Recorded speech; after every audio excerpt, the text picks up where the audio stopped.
पंजाब केसरी में आप सबका स्वागत है। मैं हूं चंद्रशेखर धरनी। आज हम आपकी मुलाकात करवाएंगे जस्टिस एस.के. मित्तल जी से, जो कि हरियाणा मानवाधिकार आयोग के चेयरपर्सन है। उनसे बातचीत करेंगे और जानकारियां लेंगे कि हरियाणा मानवाधिकार आयोग की वर्किंग किस प्रकार से इस कोविड काल में, क्योंकि पहले लॉकडाउन रहा, उसके बाद लगातार अभी कोविड-19 चल रहा है और एक बार फिर वापसी की ओर है। लोगों मरीजों की संख्या जिस प्रकार से बढ़ रही है, इन परिस्थितियों में किस प्रकार से इनकी सारी कार्रवाइयां चल रही हैं, इन पर चर्चा करेंगे। सर, सबसे पहले आपका स्वागत है पंजाब केसरी में।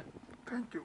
सर, सबसे पहले मैं ये जानकारी लेनी चाहूँगा कि आपके पास किस तरह के केसेस ज़्यादा आते हैं, और पिछले एक साल डेढ़ साल में देखा जाए, क्योंकि 22 मार्च को कोविड-19 की शुरुआत हुई थी, लॉकडाउन लगा था पहली बार, तब से चुनौतियां निसंदेह जहां आम जनता के लिए हैं, आपके लिए भी बहुत ज़्यादा हैं, आपके विभाग के लिए भी बहुत ज़्यादा हैं। देखिए, कोविड लगने के बाद जो है कुछ कंप्लेंट्स हमारी कम जरूर हुई, पर हमारे पास ईमेल से और जो है दूसरे माध्यम से कंप्लेंट्स आती रही। उस दौरान में 2 महीने के करीब हमने जो है कोई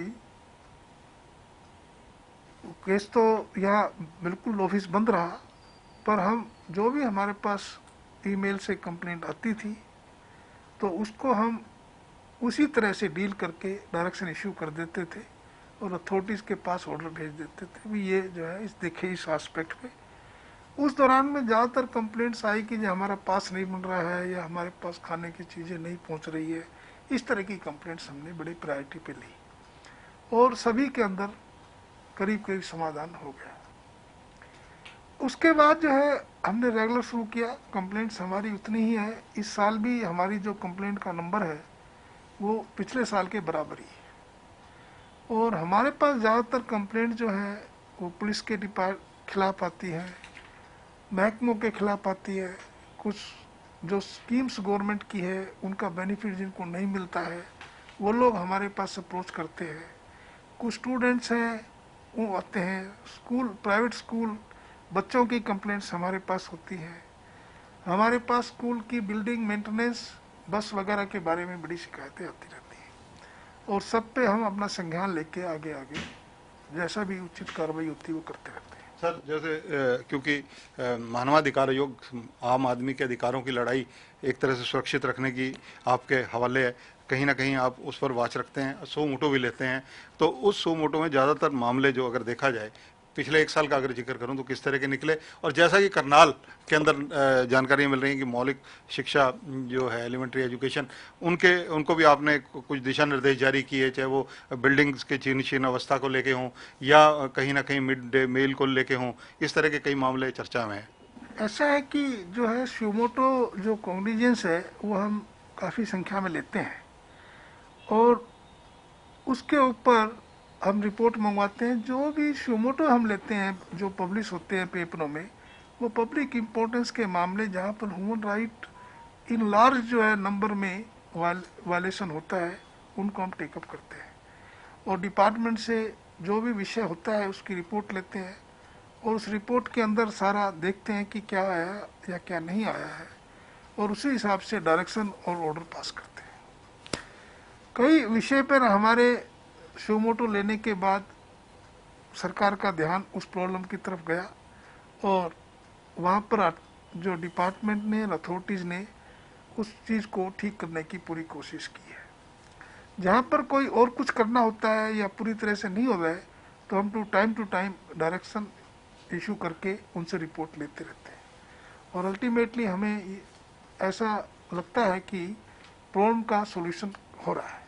सर, कई केसेस ऐसे भी होते हैं जिनमें आपको जुर्माना या जिसको कहा जाए कि कंपनसेशन भी लगानी पड़ती होगी, तो ऐसे में क्या स्थिति रहती है? क्या उसके रिजल्ट पॉजिटिव रहते हैं, उसके रिजल्ट अच्छे हैं? ऐसा है कि जहाँ पर ये कमीशन इस कंक्लूजन में पहुँचता है कि ह्यूमन राइट की वायलेशन हुई है किसी आदमी की, तो उसको सूटेबल कंपनसेशन अवार्ड करते हैं और जो रिकमेंडेशन हम गवर्नमेंट को करते हैं ज़्यादातर केसों में हमारे रिकॉर्ड के मुताबिक जो रिकमेंडेशन हमने की कंपनसेशन अलाउ किया वो सब पे कर दिया गया। सर, कंपनसेशन की अगर बात की जाए सबसे ज़्यादा, क्योंकि मामला अगर देखा जाए तो कस्टडी में या जेलों के अंदर कैदियों का रहता है, जो सजाए याफ्ता मान लीजिए या विचाराधीन कैदी समझ लीजिए, क्योंकि उनके साथ कुछ ना कुछ वहाँ पर ऐसी चीज़ें घटनाएं होती हैं। ये इन घटनाओं की तरफ भी आपकी नज़र जाती है? हाँ, बिल्कुल जाती है। जैसे ही हमारे पास इस तरह की घटना रिपोर्ट होती है तो हम एक रिपोर्ट लेते हैं, जुडिशियल मजिस्ट्रेट इंक्वायरी जो करता है उस रिपोर्ट को भी देखते हैं, और पर्टिकुलर जहाँ पर अननेचुरल डेथ है या कस्टडी के अंदर, और या कस्टडी के अंदर कोई टॉर्चर है, तो उसके ऊपर हम सूटेबल कंपनसेशन के ऑर्डर करते हैं गवर्नमेंट को कि ये कंपनसेशन दे, और जो गिल्टी ऑफिसर्स हैं उनसे रिकवर करें। जेलों की अगर जिक्र चल ही रहा है तो जेलों का आपने आजकल एक निरीक्षण भी शुरू किया हुआ है। कितनी जेलों में अभी तक आप लोग होके आए हैं, क्या अध्ययन किया आपने, क्या पाया है और किस तरह की गाइडलाइन फिलहाल जारी की गई है? देखिए जो है, पिछले इस साल में हमने और पिछले साल में 7-8 जेल हमने इंस्पेक्ट किया है। तो जो भी वहाँ पर हेल्थ के इश्यूज हैं, खाने पीने में अगर कोई प्रॉब्लम है, या और जो उनके जो कैदियों को अपने रिश्तेदारों से मिलने के इश्यूज हैं, कैंटीन के इश्यूज हैं, वहाँ पर सब डिस्कस करते हैं, देखते हैं, और necessary direction jail to jail हम इशू कर देते हैं। सर, एक चीज़ और देखने में मिलती है कि जैसे कि जेल के अंदर जो इस वक्त सजाए याफ्ता लोग हैं, उन लोगों में से कई परिवार ऐसे हैं, कई लोग ऐसे हैं जिनका लावारिस की स्थिति में बाहर कोई परिवार में है नहीं, उनको फाइनेंशियल सपोर्ट नहीं मिलती, उन्होंने कैंटीन में से कुछ लेना हो या कुछ खरीदना हो, क्योंकि लेकिन जो मेहनताना अंदर से मिलता है मजदूरी के एवज में, वो उनका जमा होता रहता है। तो उसके लिए क्या पॉलिसी, क्यों कुछ आपका ध्यान गया है? नहीं, हमारा ध्यान इस तरफ, कई जेल में जब हम लोगों से मिले तो उन्होंने बताया कि जी हमारे मिलने वाले कोई नहीं है, और इसलिए हमारे कैंटीन अकाउंट में कोई पैसा जमा नहीं कराते हैं। जो हमारे मेहनताना के पैसे हैं, अगर वो हमारे कैंटीन अकाउंट में जमा हो जाए तो हम भी जो है जेल में से कुछ चीज़ लेके खा सकते हैं कैंटीन से। तो इस बारे में हमारा ध्यान गया है, हम जो है जेल अथॉरिटी से इस बारे में बात कर रहे हैं। तो क्या सरकार के आला अधिकारियों से, हरियाणा सरकार जो लोग चलाते हैं, या मुख्यमंत्री स्तर पर भी इस बारे में कोई पत्राचार शुरू हुआ है? नहीं नहीं, मुख्यमंत्री स्तर पर नहीं होता है। हम जेल अथॉरिटी जो हमारे जो होते हैं डायरेक्टर जनरल प्रिजन्स, उनसे बात करके इस इश्यू को रिजोल्व कर लेंगे। अगर प्रोटेक्शन होम्स की बात की जाए, सेफ्टी होम्स की बात की जाए, तो उसके लिए किस प्रकार की आपकी सुपरविजन रहती है, किस प्रकार से वहाँ मानव अधिकार सुरक्षित रहें, आप नज़र रखते हैं? देखिए जो है, जो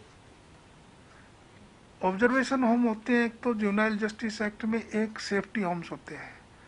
जो लोग कन्विक्ट हो जाते हैं जुवेनाइल, उनको तो ऑब्जर्वेशन होम में रखा जाता है, और जो अंडर ट्रायल होते हैं वो सेफ्टी होम्स में रखा जाता है।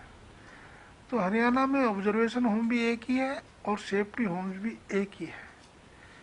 ऑब्जर्वेशन होम सोनीपत में है और सेफ्टी होम जो है करनाल में है। अभी जो है एक safety home under construction Faridabad में है, और ऑब्जर्वेशन होम भी कोई प्लानिंग चल रही है। तो हम जो है इस बारे में एक मीटिंग सरकार से के ऑफिसर से करना चाहते हैं, जिससे ऑब्जर्वेशन होम और सेफ्टी होम्स दूसरे डिस्ट्रिक्टों में भी बने, जिससे जो इनमेट्स जो होते हैं, जो उनमें रहते हैं, उनको अपने परिवार के पास भी रहे, और अपने जिस कोर्ट में उनका मुकदमा चल रहा है उसके पास भी रहे, तो ट्रायल जल्दी कंक्लूड हो सकता है। ये बहुत ज़रूरी है कि जुवेनाइल के ट्रायल भी जल्दी से कंक्लूड हो। इसके लिए बहुत ज़रूरी है कि वो अपने जहाँ उनके ट्रायल चल रहे हैं उसी के पास ऑब्जर्वेशन होम में रह रहे हैं या सेफ्टी होम में रह रहे हैं। सर, एक चीज़ और देखने को मिलती है, जैसे कि हरियाणा की कई जेलें हैं जहाँ पर जो कैदी हैं जो सामान बनाते हैं, वो सामान बहुत उच्च क्वालिटी का माना जाता है। जैसे करनाल के अंदर बेकरी की बात की जाए, या वहाँ पर हथकरघा से जुड़ा हुआ काम हो, अम्बाला जेल की बात की जाए, वहाँ के कंबल जो हैं जो जेल में बनते हैं उनका, और कई ऐसे सामान है, प्रोडक्ट हैं, हर हिसार की जेलों के, अलग अलग जेलों की अलग अलग वैरायटी। तो उसके लिए कोई, जैसे दिल्ली की तिहाड़ जेल है, उसका इसका एग्जाम्पल इसलिए देना पड़ रहा है कि इनकी बनी हुई चीज़, क्योंकि आत्मनिर्भर बनाने के लिए सरकार प्रयास करती है, जेल प्रशासन प्रयास करता है, तो कुछ इसको प्रोत्साहन मिल पाए। देखिए, जहाँ तक हरियाणा में जेल्स में इस तरह की काफ़ी एक्टिविटीज़ हर जेल में चलती है, और काफ़ी जेलों में अच्छा काम जो है कैदी सीखते हैं और वहाँ प्रोडक्ट्स बनाते हैं, वो उनका बिकता भी है, उससे अर्निंग भी उनको होती है। तो इस बारे में जो है हमारा कमीशन का यही एफर्ट्स होता है कि भी इस तरह की एक्टिविटीज़ को हम इनक्रेज करें।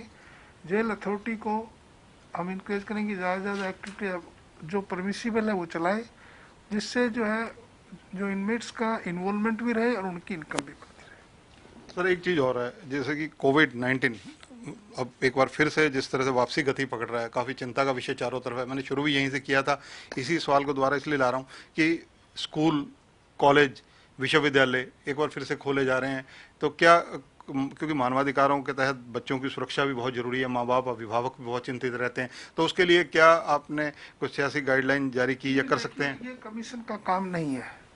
ये जो है, जो एडमिनिस्ट्रेशन होता है उसको देखना होता है कि कब स्कूल खोलने कब बंद करने हैं।